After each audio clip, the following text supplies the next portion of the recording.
I'm part of this year's Munchtime story writing competition, and it's really special because we want people at home to spend time with their children and inspire them to be creative. I have two daughters, Florence, who is 4, and Marnie, who is 5 months. As a working mum, I know it's really hard to find time, but reading and sharing stories together is the perfect way to get those little imaginations working. To get a better understanding of why creativity is so crucial to family life, I met up with parenting expert and author Andrew Watson. You've been doing some research for Munchtime, looking into how parents are getting creative. What have you discovered?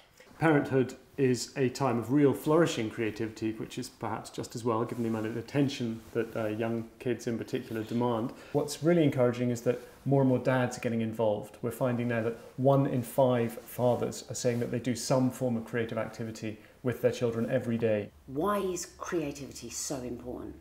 Well, the research is showing that parents, more than anything else, would like to be able to help their children more with expressing themselves better and using their imagination. And of course, creativity is fundamental to both of those. But in a broader context, creativity is really what sets apart the hard-working from the truly successful. It's the ability to think differently and to solve problems. And if we can teach our children that particular skill, it's only going to give them a great start in life. Can everybody be creative? Absolutely, it's in all of us. Parenthood unleashes creativity as we look for activities to keep our children occupied. But unfortunately, the research is showing that 83% of parents admit to struggling in terms of keeping their children occupied, and 43% of those say it was simply because they ran out of ideas of what to do with their children. That's one of the things that I love about the Munchtime competition, because it gives parents a creative outlet that children will also benefit from.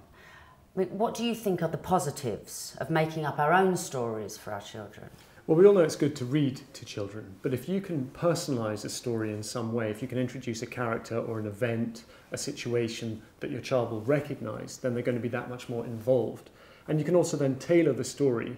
You can use the story to teach them about a particular scenario or an experience they're about to face. You can help equip them with more vocabulary. You can introduce new words to them. You basically equip them with moral tools and emotional tools. So really, in effect, stories are nothing less than a rehearsal for life.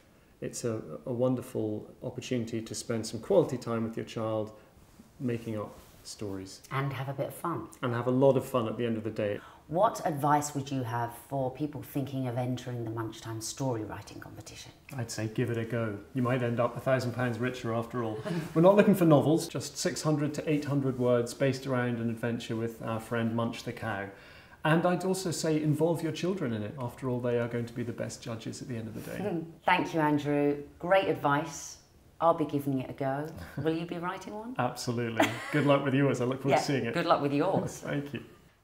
It's so important for all those families out there that no matter how busy they are, they need to get reading with their kids.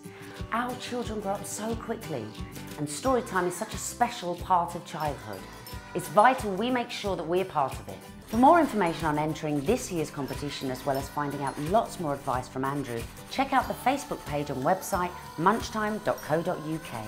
But hurry, the closing date is the 31st of May. Good luck.